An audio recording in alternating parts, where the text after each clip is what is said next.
दुरूद शरीफ पढ़ें।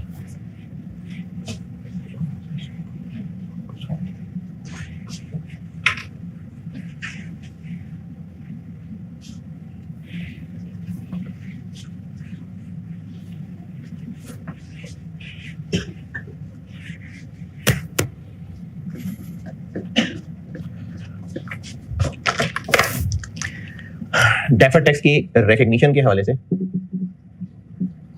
एक दो मिसालों से समझाता हूं बात। सवाल लिखें।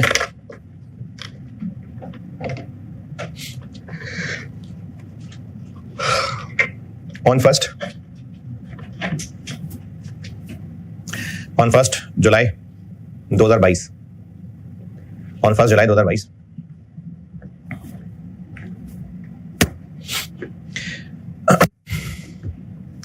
shares of a company were purchased for 80,000 80,000 रुपए।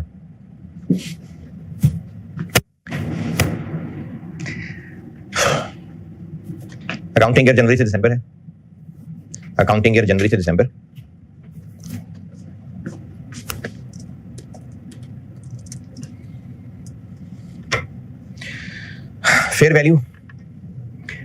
Fair value of these shares on 31st December 2022 was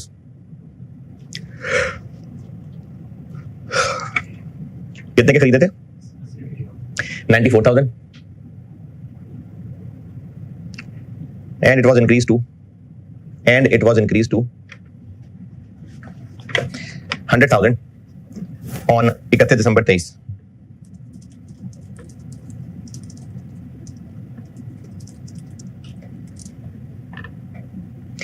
These shares were sold for 105,000 1,05,000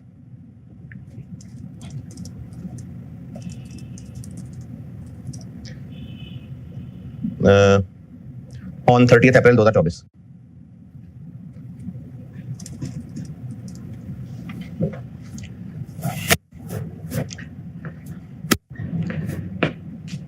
tax rate 30% है। Tax rate 30%।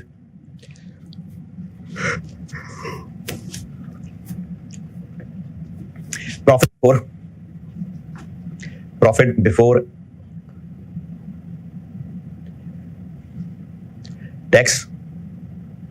Tax and fair value gain loss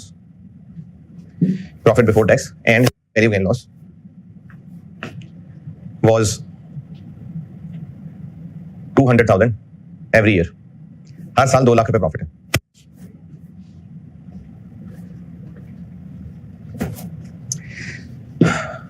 मुझसे required है current tax और deferred tax की entries.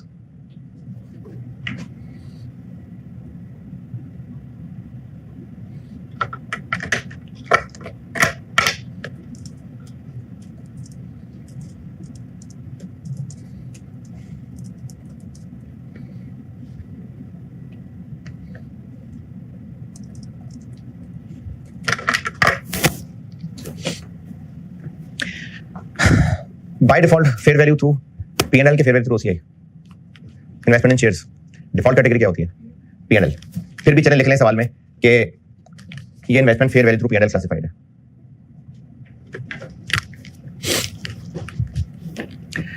Current tax निकालते हैं। Current tax और deferred tax की entries. तो करंट टैक्स निकालता हूं मैं 2022 2023 और 2024। पीबीटी और वो भी before fair value gain loss. 2022 में क्या हुआ? फेयर गेन कितना? 14,000, क्योंकि वो 80,000 से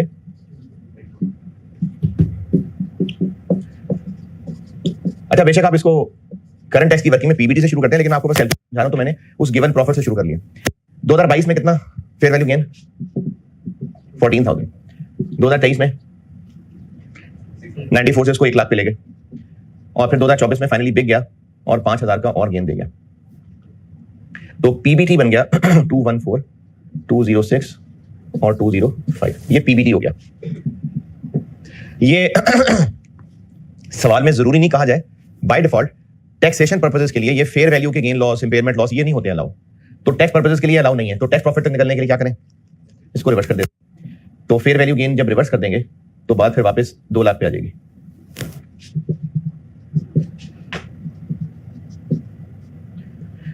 टैक्स वाले इसको कब मानते हैं, जब वो फाइनली बिकेगा।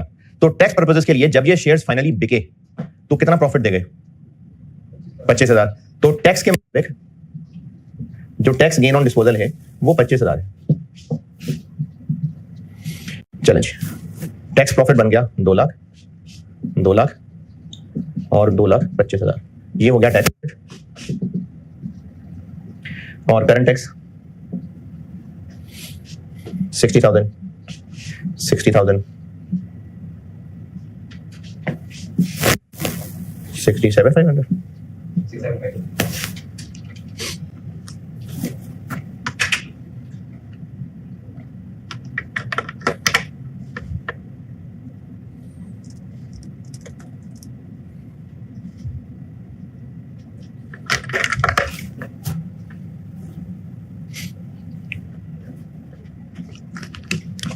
डेफर्ड टैक्स की कैलकुलेशन करते हैं। 2022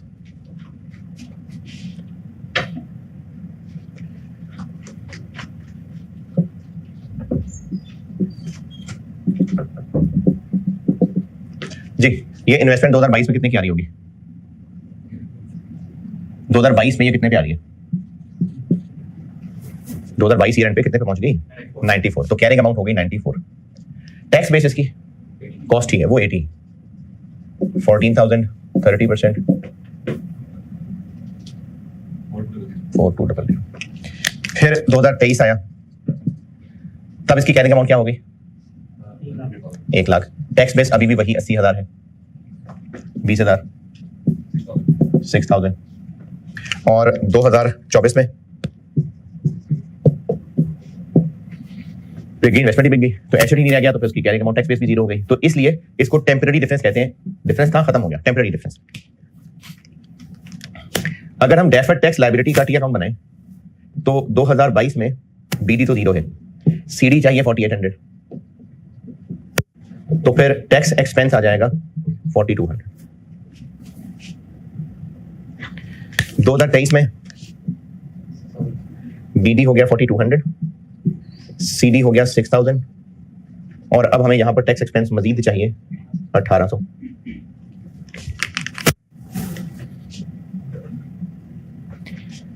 बीडी हो गया 6000 और सीडी कुछ नहीं, तो tax expense credit, deferred tax debit 6000। तो एंट्रीज बन जाएंगी 31 दिसंबर 22। Tax expense debit, current tax की एंट्री, टैक्स पेएबल क्रेडिट 60,000 और tax expense debit, deferred tax liability का वर्ड ना भी लगाएं तो जो डेफर्ड टैक्स की टर्म है ना, ये एसेट है या लायबिलिटी है, ये इनकम स्टेटमेंट आइटम नहीं है, वो ये 4200।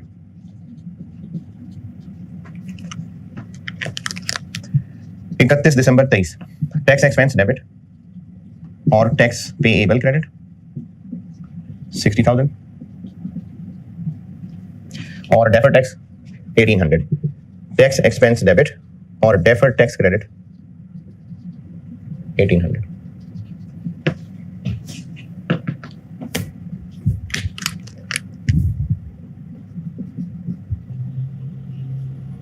नहीं, 31 दिसंबर, हाँ। Tax expense debit, tax payable credit 67,500 और deferred tax debit, tax expense credit 6,000। अच्छा, इस सवाल में मैंने बेशक आपसे रिक्वायर्ड टैक्स की एंट्रीज की थी, लेकिन जो अगला सवाल सिखाने लगा हूं ना, उसके लिए इस सवाल में बेशक मैंने रिक्वायर नहीं किया, लेकिन मैं आपको करके दिखा देता हूं। 31 दिसंबर 22 जब इन्वेस्टमेंट को अपडेट किया था तो एंट्री की गई होगी इन्वेस्टमेंट डेबिट और P&L क्रेडिट 14,000 से। फिर उसके बाद जब 31 दिसंबर 23 को अपडेट किया गया होगा तो इन्वेस्टमेंट डेबिट, P&L क्रेडिट नहीं 6,000 9400 पे लेके गए ना। फिर जब फाइनली बेचा होगा तो बेचने से जस्ट पहले इसको अपडेट किया होगा। कब बेचा था? 30 अप्रैल। पहले इसको अपडेट किया होगा, मजीद कितना? 5,000, और फिर बेच दिया होगा। Cash debit, investment credit.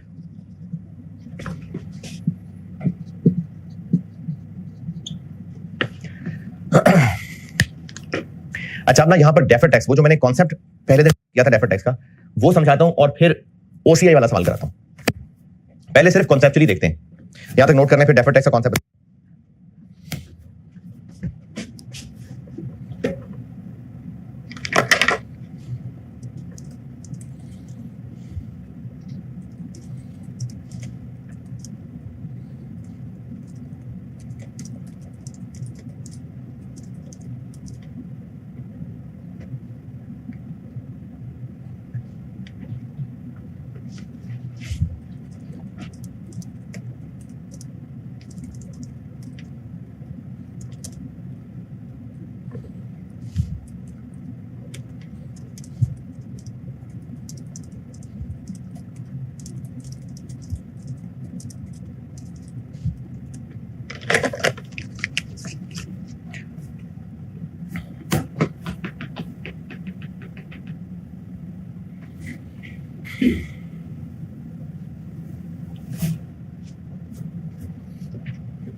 जी नोटेड।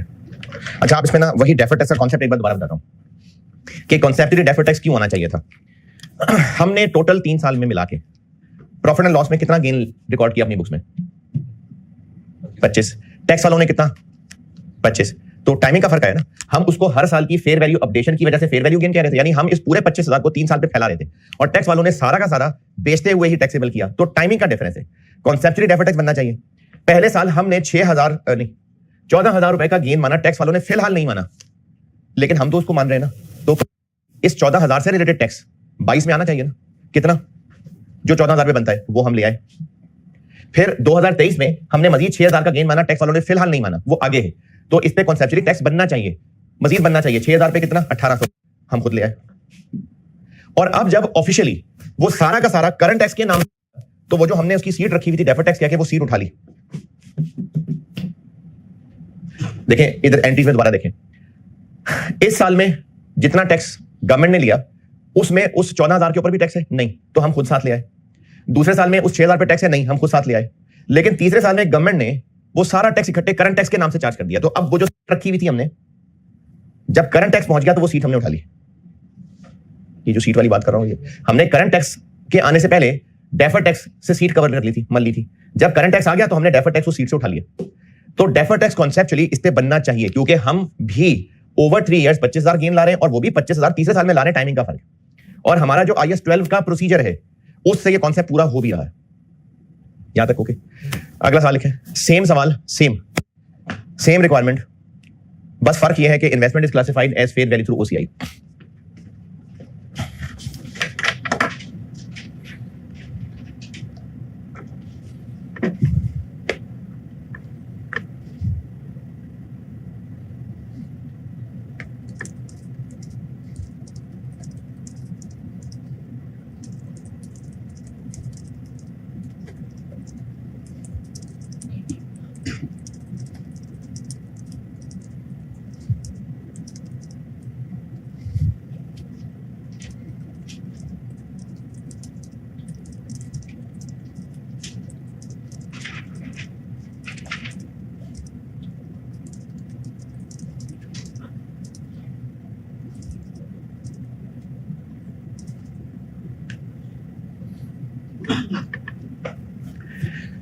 अब इस सवाल में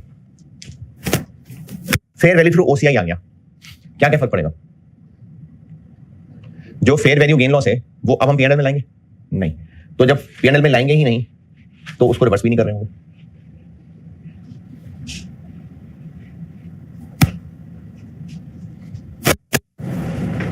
पीएनएल में लाएंगे नहीं तो रिवर्स भी नहीं कर रहे होंगे, और सारा का सारा गेन ऑन डिस्पोजल,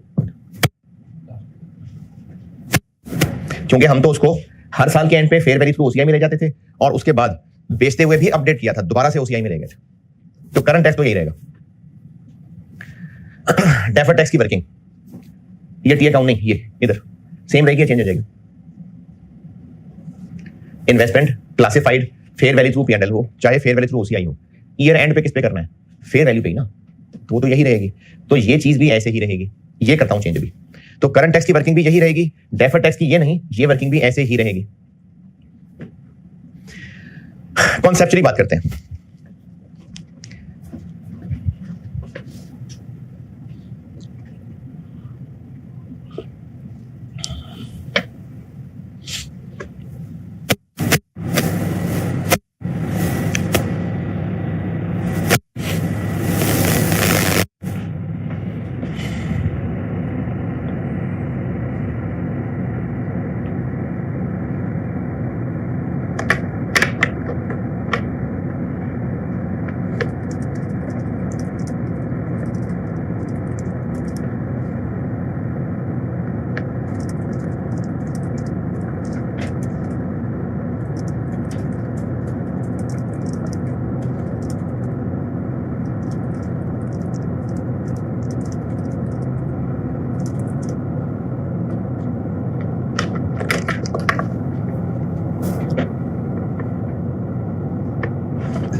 अब कॉन्सेप्चुअली बात करते हैं।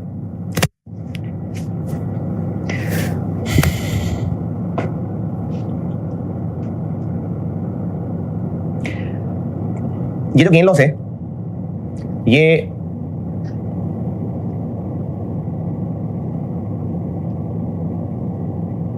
हम पीएनएल में लेके जा रहे हैं? नहीं। जब हम पीएनएल में लेके ही नहीं जा रहे तो जो इस पे टैक्स गवर्नमेंट वालों ने लगाना है वो हमें इनकम स्टेटमेंट में नजर आना चाहिए। Matching concept.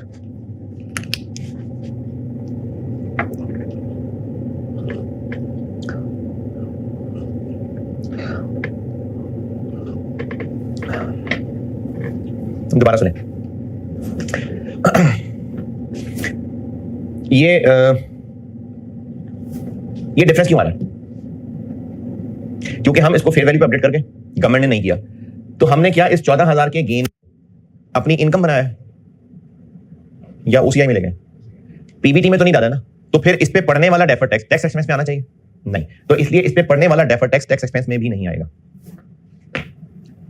जब हमने इसको इस 14,000 के गेन को 14,000 के गेन को जब हमने लिया ही नहीं है अपनी इनकम के अंदर, तो मैचिंग खराब होने की भी बात नहीं आ रही।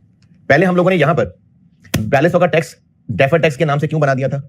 क्योंकि हम 14,000 को अपनी इनकम में ले रहे थे, तो उस पे पड़ने वाला टैक्स भी उसी के नीचे नजर आना चाहिए था। जब हम लोग इसको अपनी इनकम में नहीं ले रहे, किधर जा रहा है? तो फिर इस पे पड़ने वाला टैक्स मैचिंग की वजह से जाना भी ओसीआई में चाहिए, ये ओसीआई में चले जाना चाहिए।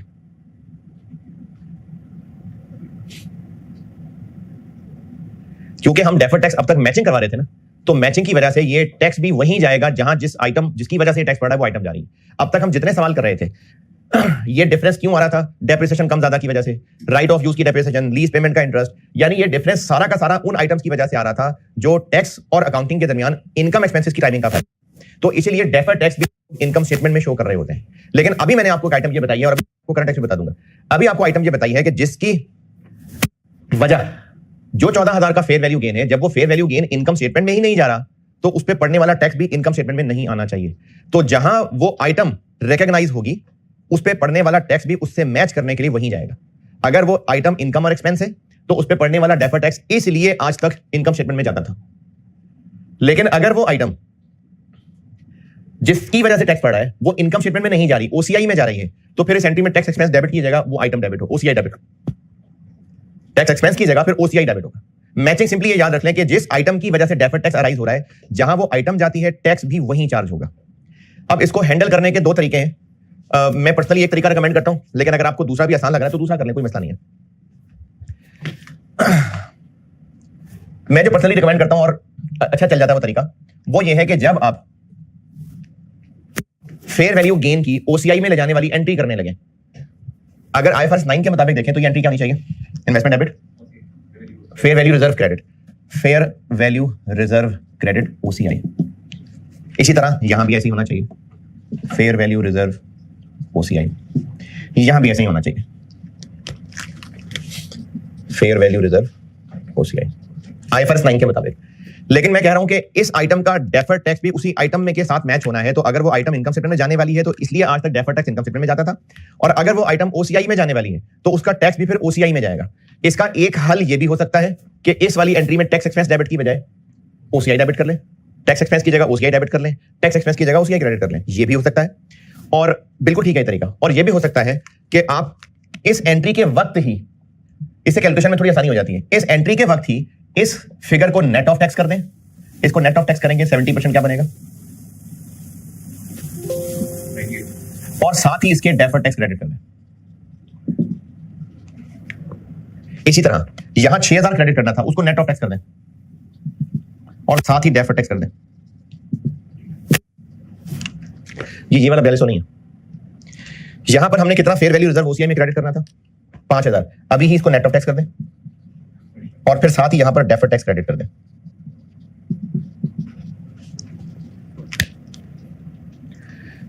अगर हम ये आदत रख लेते हैं ना तो आपको रीवैल्यूएशन मॉडल में भी हेल्प होगी। मैं फिर बता रहा हूं, इसके दो तरीके हैंडल करने के। एक तरीका ये है जैसे चल रहे थे अभी वैसे ही चलें, बस इस एंट्री के अंदर ये वाली टैक्स एक्सपेंस डेबिट की बजाय OCI डेबिट कर ले। लेकिन मैं कह रहा हूं उससे ज्यादा बेहतर आसान प्रैक्टिकल तरीका ये है कि आप जब OCI आइटम की एंट्री करने लगे, जैसे मैंने अभी फेयर वैल्यू थ्रू OCI वो अपडेशन की है, PPE का रीवैल्यूएशन मॉडल भी हो सकता था, IAS 19 एक्चुअरियल गेन लॉस उनकी भी आइटम्स हो सकती थी। तो जब उन आइटम्स की एंट्री करने लगे, IAS 19 DBO प्लान एसेट्स, उसके एंड पे एक्चुअरियल गेन लॉस निकलते हैं, रिटर्न ऑन प्लान एसेट्स निकलता है, एसेट सीलिंग एडजस्टमेंट निकलती है, ये 3 आइटम्स OCI में जाती हैं, उनकी हम ईयर एंड पे एंट्री कर रहे होते हैं। तो अगर ये सब बताया हुआ है, IAS 19 कभी रिवाइज करेंगे, सब बताया कि एंट्री लिख के दी हुई है। तो जब भी उन OCI आइटम्स की एंट्री करने लगे जो रेगुलर उन IAS की बनती है, तो उस एंट्री के साथ OCI आइटम को नेट ऑफ टैक्स कर दें और साथ उसके डेफर्ड टैक्स जोड़ दें। और मेरी इस मिसाल में तो ये क्रेडिट ही हो रहा है ना, हो सकता है लॉस हो रहा होता तो उसमें फिर फेयर वैल्यू रिजर्व डेबिट करना होता, तो साथ डेफर्ड टैक्स भी डेबिट कर देते। तो वो आइटम्स जिनका टैक्स इफेक्ट है लेकिन वो आइटम्स P&L की नहीं OCI की हैं, तो उनका टैक्स भी OCI में जाता है, क्योंकि डेफर्ड टैक्स का कॉन्सेप्ट ही मैचिंग करना है। तो इसलिए जब मेरा रिकमेंडेड तरीका यह है कि जब आप अपने अपने IAS वाली उस आइटम की OCI वाली एंट्री करने लगे तो OCI की अमाउंट नेट ऑफ टैक्स ले जाएं और साथ चाहे वो क्रेडिट हो रहा था तो क्रेडिट जोड़ दें, डेबिट हो रहा था तो डेबिट जोड़ दें, टैक्स वाली फिगर डेफर्ड टैक्स के नाम से लिख दें। अगर ये वाला तरीका फॉलो किया तो ये वर्किंग 2 में देखते हैं क्या असर पड़ेगा। अच्छा, अब इस सवाल का सॉल्यूशन ये हो गया वर्किंग 1, वर्किंग 2 यहां तक भी हो गई, बाकी करता हूं।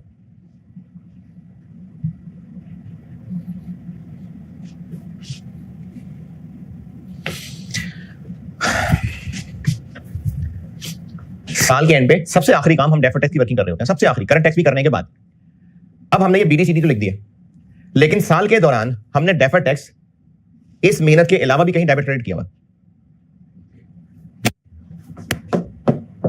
तो उसको भी टी अकाउंट में पोस्ट करेंगे। ये मेरा जुमला बड़ा कीमती है, दोबारा बता रहा हूं, डेफर्ड टैक्स हम सबसे आखिरी काम कर रहे होते हैं। सारे IAS लग चुके, सारे IAS लगने के बाद करंट टैक्स कैलकुलेट हो चुका, उसके बाद डेफर्ड टैक्स कैलकुलेट हो रहा है, सबसे आखिरी काम है ये। तो जब डेफर्ड टैक्स कैलकुलेट होने लगा है तो ये एंट्रीज हो गई हुई है ना, फेयर वैल्यू अपडेशन की एंट्रीज हो गई हुई है कि नहीं, हो गई हुई है। तो फिर ये एंट्रीज भी जब हो चुकी हुई है तो उनको भी इस टी अकाउंट में पोस्ट करते हैं। वो 31 दिसंबर 22 वाला डेफर्ड टैक्स क्रेडिट हो रहा है कितने से, और अपने याद रखने के लिए आप इसको OCI कह दें। 2023 में BD आ रहा है और ये 1800 से क्रेडिट हो रहा है। फिर उसके बाद 30 अप्रैल 24 में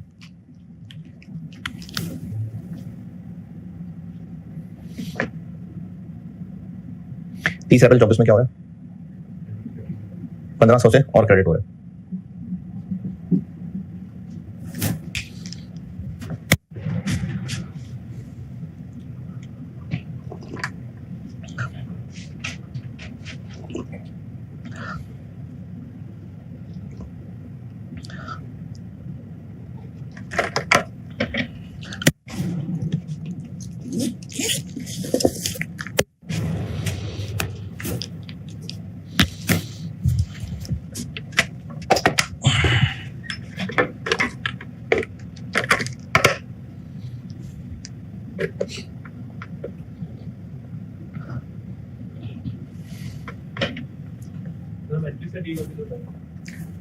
कौन सी वाली एंट्री से? फिर कहता हूं, हम लोग ये सारा काम कब कर रहे हैं? सबसे आखिर में। तो क्या हम ये काम कर नहीं चुके? जब ये कर चुके हैं और ड्यूरिंग द ईयर कोई ना कोई ओसीआई की एंट्री हुई है तो उसमें भी डेफर्ड टैक्स डेबिट क्रेडिट हुआ होगा, उसको भी इस टी अकाउंट में पोस्ट करेंगे, फिर ये वर्किंग हम क्लोज कर पाएंगे। तो ये चूंकि ड्यूरिंग द ईयर एंट्रीज हुई हैं तो वो भी टी अकाउंट में तो पोस्ट करनी पड़ेगी। ये जो अभी आज बात बताइए ना, जो पिछले 2 दिन से नहीं हो रही, ये स्पेसिफिकली मैं ओसीआई आइटम पे आ गया। कल तक कोई ओसीआई आइटम नहीं थी, अब नई चीज बताइए।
अच्छा, ये एंट्रीज अभी आप सारी नोट करने लगे, ये मैंने नहीं फाइनल की अभी, मैंने अभी सिर्फ ये एंट्री फाइनल की है, ये करने लगा अभी।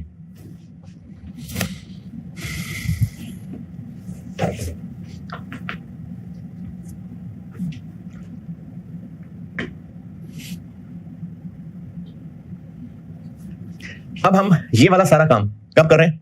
सबसे आखिर में, ईयर एंड पे भी सबसे आखिर में। करंट टैक्स भी कैलकुलेट कर चुके हैं, अगर कोई ओसीआई आइटम वगैरह की अकाउंटिंग थी वो भी हो चुकी है। मैंने ये सबसे आखिर में करने वाला काम था, इसलिए जो क्लोजिंग की अकाउंटिंग थी वो हमने यहां पोस्ट की है। अब इन टी अकाउंट को क्लोज करते हैं। ये काले वाले की बैलेंसिंग फिगर क्या आएगी? कोई भी नहीं, तो इसका मतलब है इस एंट्री की जरूरत ही नहीं पड़ी, उसकी तो जरूरत ही नहीं पड़ी। नीले वाले अकाउंट में कुछ भी नहीं, तो इस एंट्री की जरूरत ही नहीं पड़ी। यहां पर 7500 किस साइड पे? अभी जो सीट रखने वाली बात समझा रहा था वो मिसाल बोलूं, हम लोग करंट टैक्स की जगह रख रहे होते हैं डेफर्ड टैक्स से, और जब करंट टैक्स आ जाता तो डेफर्ड टैक्स को वहां से उठा लेते हैं। टैक्स वालों ने ये 2024 में ऑफिशियली इस 25,000 रुपए पे टैक्स लगा दिया, तो ये इस करंट टैक्स के अंदर आ गया, और इस 25,000 रुपए पे कितना टैक्स है? 7500, वो करंट टैक्स में आ गया। अब मैं डेफर्ड टैक्स वाली बात को थोड़ा सा ब्रेक लगा के करंट टैक्स पे चलता हूं। 25,000 रुपए पे जो 7,500 टैक्स पड़ रहा है वो इसके अंदर शामिल है। जब वो 25,000 को हम अपनी इनकम स्टेटमेंट की आइटम ही नहीं मान रहे, ना हर साल और ना फाइनली बेचते में, हम तो मान ही नहीं रहे उसको। ये जो fair value through OCI class है, इसको हर साल अपडेट करते भी और ईयर एंड बेचते हुए भी हम जो गेन लॉस आता है उसको ओसीआई में ले जाते हैं। तो जब उसको ले ही ओसीआई में जा रहे हैं तो फिर उसके ऊपर जो ऑफिशियली गवर्नमेंट टैक्स लगा रही है वो हम पीबीटी के नीचे कैसे दिखा सकते हैं? देखें, जिस मैचिंग के कॉन्सेप्ट के तहत मैं डेफर्ड टैक्स को टैक्स एक्सपेंस में नहीं लेके जा रहा, क्यों? क्योंकि जिस आइटम से उसको मैच कराना है वो आइटम पीबीटी से ऊपर है ही नहीं। तो अब जब वो आइटम पीबीटी से ऊपर है ही नहीं सिरे से, तो उस पर पड़ने वाला टैक्स जब ऑफिशियली करंट टैक्स के नाम से पड़ा तो फिर भी तो वो आइटम है ही नहीं ऊपर, तो फिर करंट टैक्स को भी वहां नहीं आना चाहिए। तो ये जो मैंने भी डेफर्ड टैक्स के लिए बात बोली थी, ये करंट टैक्स के लिए भी है कि जिन आइटम्स पे ये टैक्स पड़ रहा है, चाहे वो डेफर्ड हो चाहे वो करंट हो, अगर वो आइटम्स इनकम स्टेटमेंट में आती हैं जो कल तक आ रही थी, तो करंट टैक्स भी इनकम स्टेटमेंट में जाता था और डेफर्ड टैक्स भी हम लोग इस टी अकाउंट से बैलेंसिंग करके टैक्स एक्सपेंस में ही लेके जाते थे। लेकिन अगर वो आइटम इनकम स्टेटमेंट की नहीं है, वो आइटम है ओसीआई की, तो करंट टैक्स भी और डेफर्ड टैक्स भी ओसीआई में जाएगा। तो ये जो एंट्री है ना लाल वाली 67 की, ये एंट्री असल में टूट के होगी। अब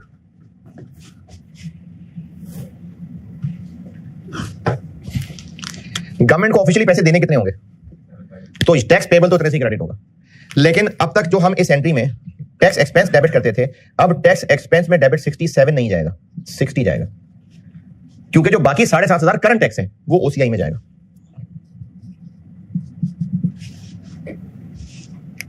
जस्ट ओसीआई लिख दे।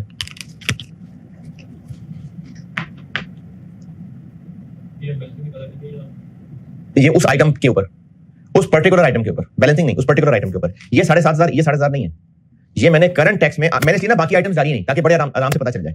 ये इस 25,000 इस आइटम के ऊपर ये वाला टैक्स है। तो करंट टैक्स भी ऐसे ही होगा कि अगर वो ऐसी आइटम से रिलेटेड है जो इनकम स्टेटमेंट की आइटम ही नहीं है, तो फिर बेशक वो करंट टैक्स है, वो पीबीटी के नीचे नहीं आना, वो ओसीआई में जाना। अच्छा, जब करंट टैक्स ने बैठना ही कहां है आके, तो डेफर्ड टैक्स को हमने एज ए नेगेटिव भी ओसीआई में दिखाना है। इसलिए ये जो आखिरी साल में क्लोज करते हुए ये फिगर निकल रही है, ये भी ओसीआई में ही जाएगी। और मैं यहां पर टैक्स एक्सपेंस क्रेडिट की बजाय फेयर वैल्यू रिजर्व नहीं, ओसीआई, फेयर वैल्यू रिजर्व हो गया यहां जो होना था। और ये वाला टेक्निकली इसको कैंसिल करने के लिए होगा, 6,000 नहीं, सॉरी, ये वाला,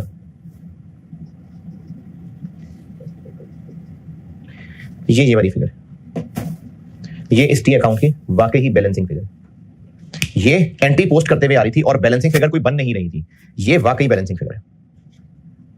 ये अब इस सवाल का सॉल्यूशन कंप्लीट हो गया, अब ये सवाल का सॉल्यूशन कंप्लीट है।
जी,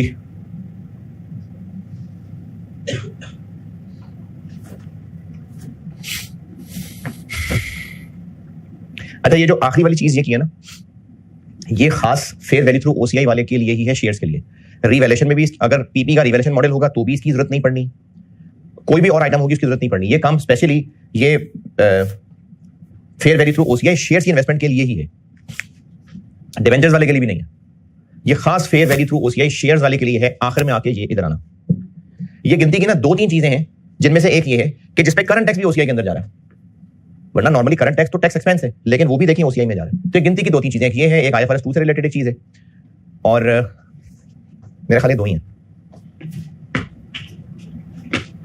आईएफआरएस 2 भी बता रहे हैं, ये मेरी तरफ से अब ये इस सवाल का सोल्यूशन पूरा है, नोटेड। और ये जरूर लिखना यार कि जिन आइटम्स पे हम ओसीआई वाली एंट्री करने लगेंगे उसी एंट्री के टाइम पे ही डेफर्ड टैक्स लिख लेना है। OCI item net of tax करके और साथ डेफर्ड टैक्स जोड़ लें। ये बात रिवैल्यूएशन के लिए भी अप्लाई होगी। मैं अभी ये नोट कर लिया तो मैं रिवैल्यूएशन का भी एक सवाल दिखाता हूं।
जी ये सारा कुछ नोटेड।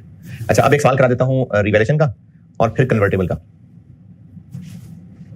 लिखें सवाल।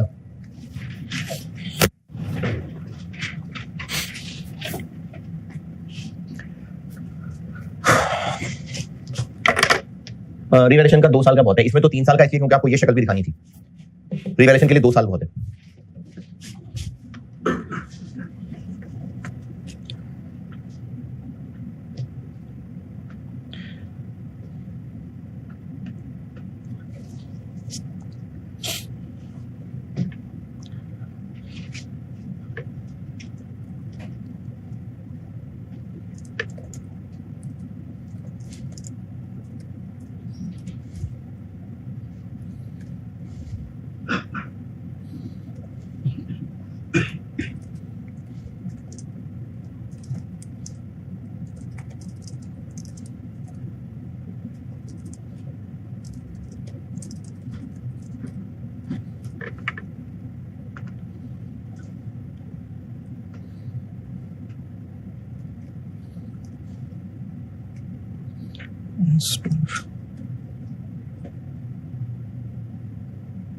ठीक है।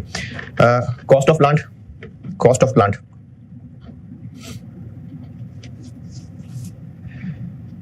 100 मिलियन, यूजफुल लाइफ 8 साल,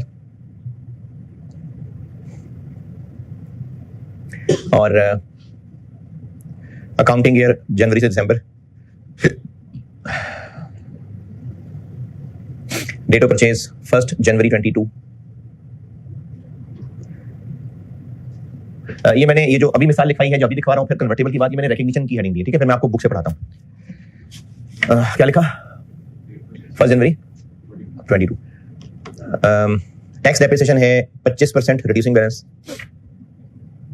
25% reducing balance. Accounting deficient straight line है।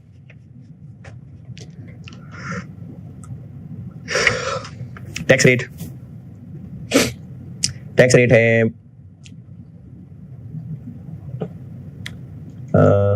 30%। पीबीटी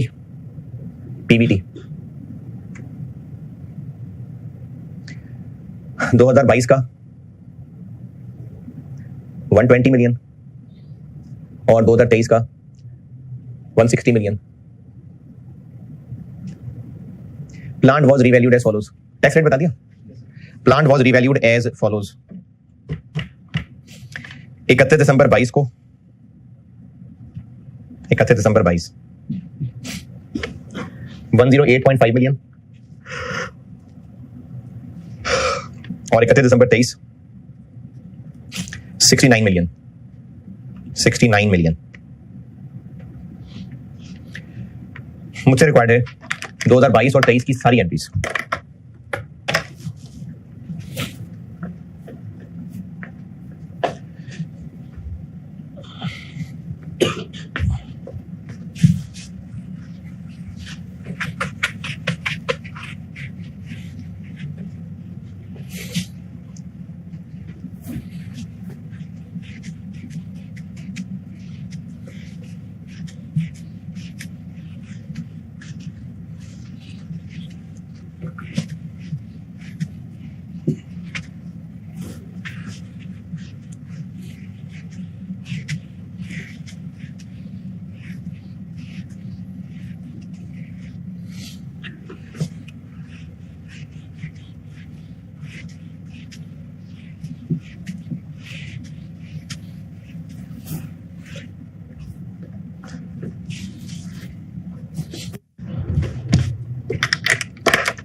1 जनवरी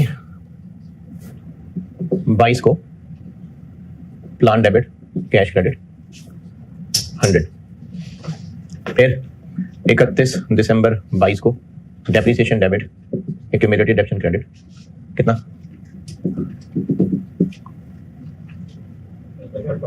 12.5। फिर रिवैल्यूएशन हो रही है तो एक्यूमुलेटेड डेबिट प्लांट क्रेडिट 12.5 एक ही साल हुआ था अभी। और फिर प्लांट डेबिट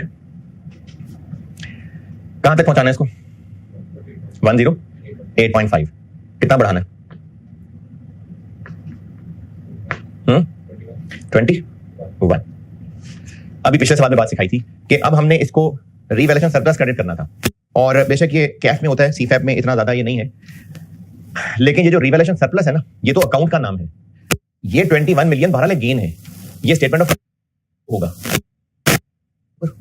ओसीआई में। तो रिवैल्यूएशन सरप्लस तो है अकाउंट का नाम, तो हम लिखेंगे तो रिवैल्यूएशन सरप्लस। लेकिन अभी पिछले सवाल में सिखाया था 21 लिख दूं नेट ऑफ टैक्स करके कितना, और बाकी 7 क्रेडिट कर देते हैं डेफर्ड टैक्स। ये भी जो पहले फेयर वैल्यू ओसीआई में सिखाया था कि जब ओसीआई आइटम की एंट्री करने लगे तो उसको नेट ऑफ टैक्स करके 7 टैक्स लिख दें। और सारी अपने अपने आईएस की काउंटिंग करने के बाद अब आखिर में 2 काम, उन 2 में से पहला करंट टैक्स और दूसरा डेफर्ड टैक्स। तो करंट टैक्स होता है टैक्स एक्सपेंस डेबिट और टैक्स पेएबल क्रेडिट वर्किंग 1, और डेफर्ड टैक्स वाली एंट्री की जगह छोड़ लेते हैं, वो वर्किंग करने के तो पता लगेगा। ये हो गया 2022, ये मैंने डेफर्ड टैक्स की एंट्री की जगह छोड़ ली। फिर 2023 में चलते हैं। 2023 एंड होगा 31 दिसंबर 23, डेप्रिसिएशन चार्ज होगी और रिवैल्यूएशन के बाद डेप्रिसिएशन को रिवैल्यूड अमाउंट पे चार्ज करते हैं। रिवैल्यूड अमाउंट कितनी 10, और इसके लिए जिंदगी बच गई थी अब 7 साल 15 पॉइंट। अब चूंकि सरप्लस मौजूद है तो डेप्रिसिएशन की एंट्री के साथ एक और एंट्री बचपन में करते थे, रिवैल्यूएशन सरप्लस डेबिट और रिटेन अर्निंग्स क्रेडिट। किस अमाउंट से, वो जो एक्स्ट्रा डेप्रिसिएशन है ये भी मैं आपको अभी एक वर्किंग के बाद बताता हूं। अभी मैंने एंट्री लिख दी, बस अमाउंट की नहीं लिखी। फिर 31 दिसंबर 23 रिवैल्यूएशन होने लगी है, accumulated depreciation debit plant credit 15.5। अब हमने प्लांट को कहां तक लेके जाना है 69 तक, यानी प्लांट को गिराना है। लेकिन इसके लिए मैं आपको अभी एंट्री की अमाउंट लिखने की बजाय वर्किंग में बताता हूं। ये आसान था, मैंने इसलिए जबानी बता दिया, वरना रिवैल्यूएशन के लिए एक टेबुलर वर्किंग करनी पड़ती है और आई रिकमेंड कि जरूर करिएगा। ये पहली थी, मैंने जबानी कर दिया, अदरवाइज ये भी मैं वर्किंग के बाद ही बताता। तो 31 दिसंबर 23 रिवैल्यूएशन की एंट्री के लिए ये मैंने कोई ज्यादा सारी जगह छोड़ दी, मैंने 4 डेबिट क्रेडिट करने। तो 2023 में भी अपने अपने रिस्पेक्टिव आईएस की एंट्री करने के बाद अब आखिरी 2 काम, और उन आखिरी 2 में से भी पहला करंट टैक्स, तो टैक्स एक्सपेंस डेबिट और टैक्स पेएबल क्रेडिट, और डेफर्ड टैक्स वो वर्किंग में बताता हूं।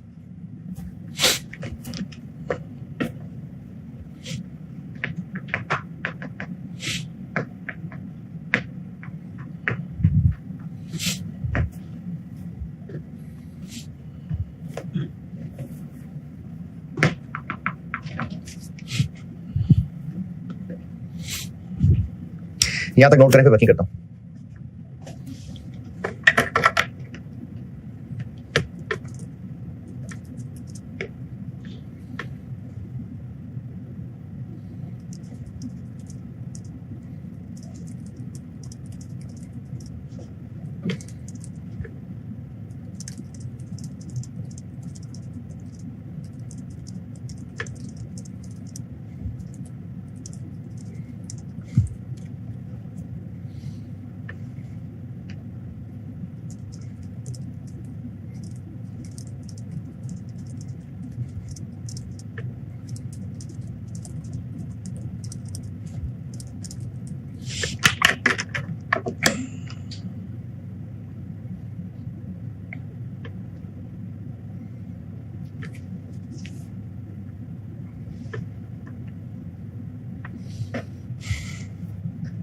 जी ये नोट करें तो मैं वर्किंग बताता हूँ।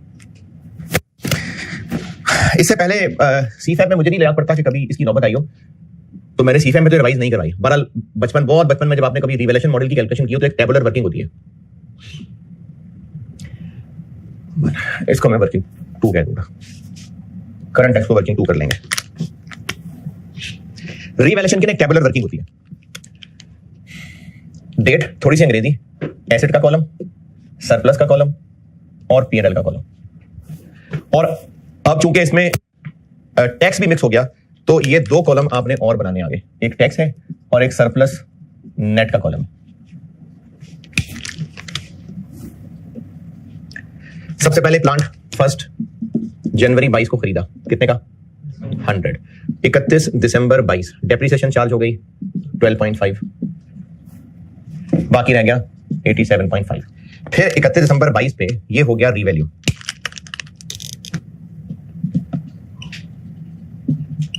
और रीवैल्यू होके कहां तक पहुंच गया? 108.5। अभी मैंने ये 2 कॉलम खाली रखे हैं। अपवर्ड है कितना? और अपवर्ड है तो पहले हम पिछला लॉस देखते हैं, नहीं है तो सरप्लस में ले जाते हैं। 2 कॉलम नहीं भरे मैंने। उसके बाद अगला साल 31 दिसंबर 23 फिर डेप्रिसिएशन चार्ज हुई 15.5, और अब चूंकि सरप्लस भी है तो अब वो सरप्लस ट्रांसफर भी होगा। तरीका उसका यह है कि आप इसको कॉस्ट मॉडल से कंपेयर कर लें, या फिर स्ट्रेट लाइन का एक शॉर्टकट यह है कि इसको रिमेनिंग लाइफ पे डिवाइड करना है। कितना? 3।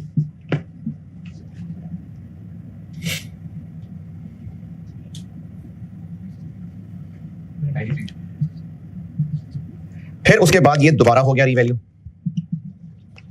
और अब रीवैल्यू करके कहां तक पहुंचाना है? 69 तक। कितना गिराना है? 24। यहां गुंजाइश है 18 की, तो यहां आ गया 6।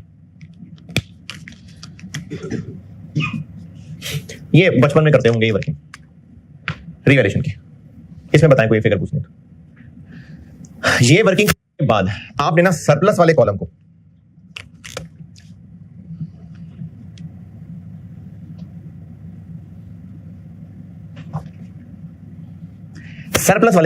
ये जो मैंने यहां फिगर्स लिखी हुई हैं, इस सरप्लस वाले कॉलम पूरे के पूरे को आपने ना नेट ऑफ टैक्स कर देना।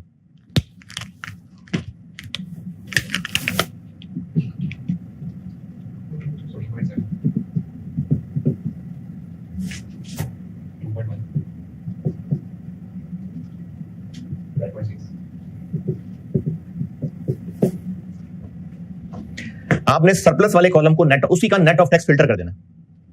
और ये कॉलम ना भी बनाते लेकिन अगर एंट्रीज पूछी हो या नोट जो अगली क्लास में सिखाता हूं उसमें मेरे ख्याल के मुताबिक शायद आपको ये हेल्प करे, तो इसमें कोई मैंने बैलेंस नहीं लिखना, सिर्फ ये जो रिवैल्यूएशन वाली लाइन है, सिर्फ रिवैल्यूएशन वाली लाइन बस, और कोई लाइन नहीं, सिर्फ रिवैल्यूएशन वाली लाइन की बात कर रहा हूं,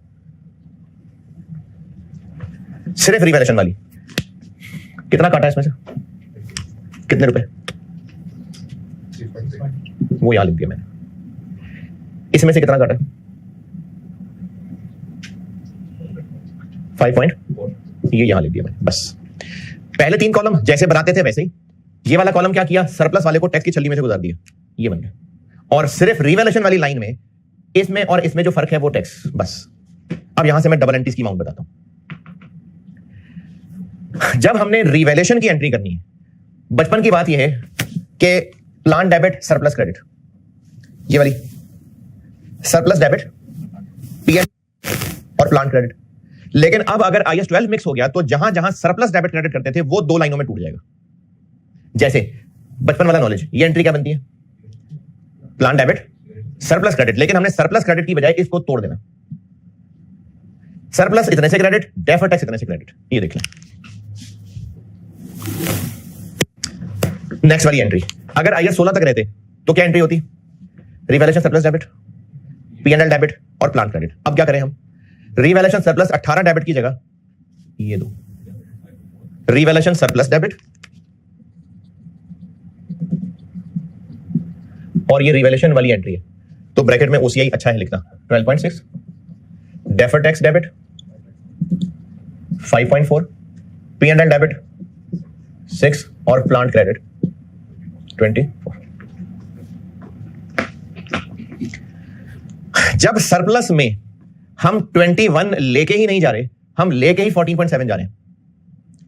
तो इसलिए जब इंक्रीमेंटल डेप्रिसिएशन सरप्लस से रिटेन अर्निंग में ट्रांसफर करनी है तो फिर हम 3 ट्रांसफर की एंट्री नहीं कर सकते, फिर ट्रांसफर की एंट्री भी 2.1 से करनी पड़ेगी।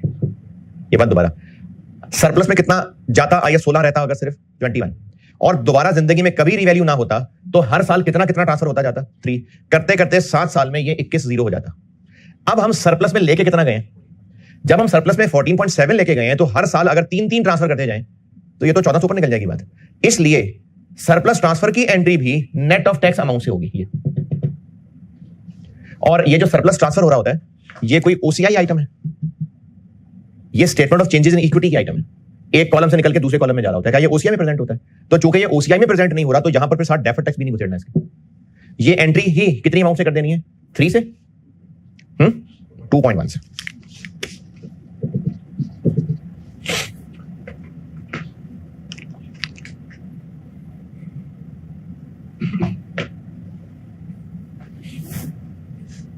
अब करता हूं डेफर्ड टैक्स और current tax.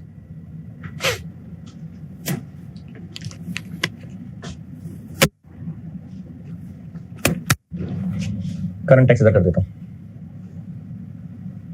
Working current tax 2023 2022 2022 का पीबीटी 120, 23 का पीबीटी 160। हाँ जी, इस पूरे साल में क्या क्या है, हमने टैक्स प्रॉफिट तक जाना है। अकाउंटिंग डेप्रिसिएशन ऐड बैक कर देते हैं, 22 की 12.5 और 23 की 15.5, और टैक्स डेप्रिसिएशन वर्किंग करनी पड़ेगी। और इस सवाल में और क्या क्या है,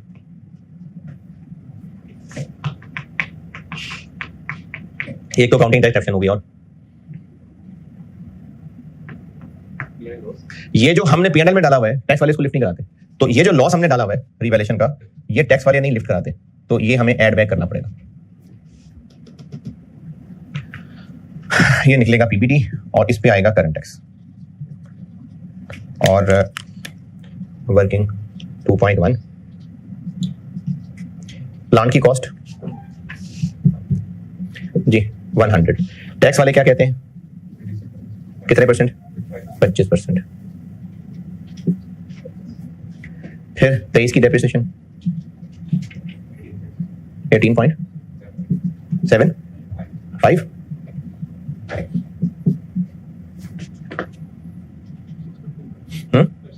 56.25। किसी के नीचे क्यों मैंने, तो टैक्स डेप्रिसिएशन लेस कर देंगे 25 और 18.75, तो टैक्स प्रॉफिट बन गया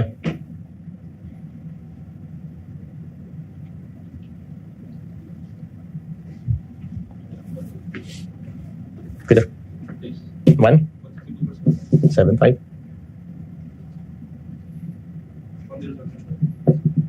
करंट टैक्स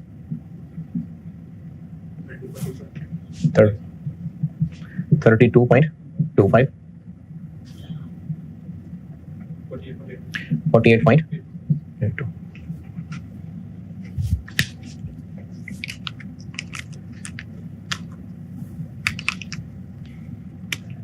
$32.25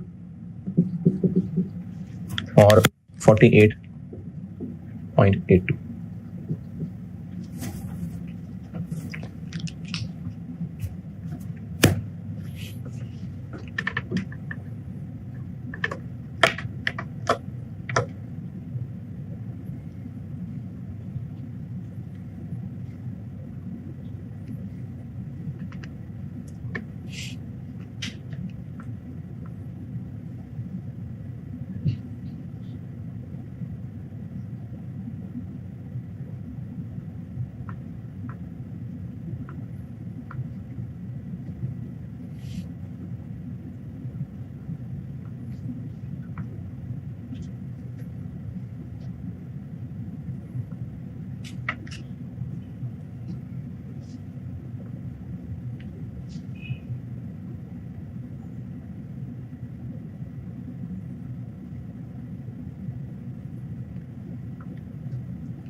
2022 के एंड पे कैरिंग अमाउंट कितनी? 108.5। टैक्स बेस कितनी? 75। 2023 के एंड पे carrying amount, tax base, difference,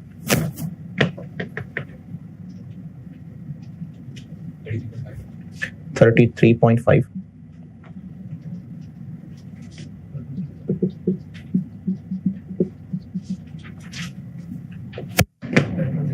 हम्म 05 3 पॉइंट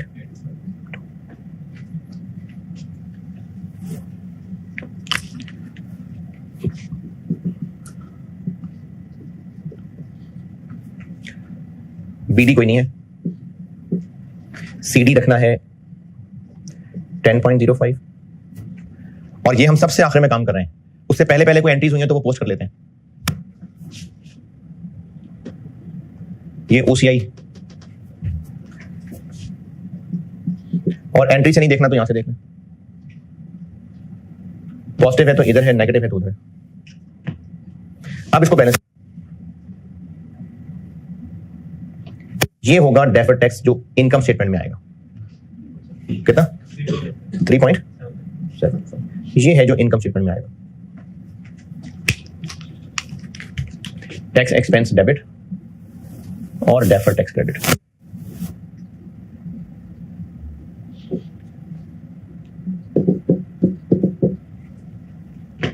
पिछले सवाल में कुछ भी इसलिए नहीं आ रहा था क्योंकि था ही सिर्फ फेयर वैल्यू गेन। अब रिवैल्यूएशन गेन लॉस तो है, डेप्रिसिएशन का भी फर्क है, तो डेप्रिसिएशन का फर्क तो आएगा यहां। और इसी तरह से वहां जगह नहीं बची, मैं इधर बना रहा हूं 2023 का बीडी 10.05, सीडी 3.82। ये काम हम सबसे आखिर में कर रहे हैं। और कोई एंट्रीज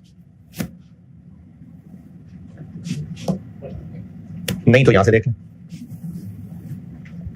ओसीआई 5.4 और अब बैलेंस करें। और ये बिल्कुल जरूरी नहीं है, अगर ओसीआई उधर लिखा है तो ये भी इधर ही निकलेगा, नहीं, ये दोनों सालों में इत्तेफाक से सेम जगह आ रहा है 0.83। डेफर्ड टैक्स डेबिट और टैक्स एक्सपेंस क्रेडिट।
अच्छा, अब मैंने एक कन्वर्टेबल वाली बात बतानी है। एक सवाल ज़मानी पढ़ने को कहूँगा, नोट यहाँ प्रोजेक्टर पे दिखा के एक कैप का सवाल कराऊंगा, तकरीबन घंटा, तो 15 मिनट चल फिर लें। ठीक है, 99 बस।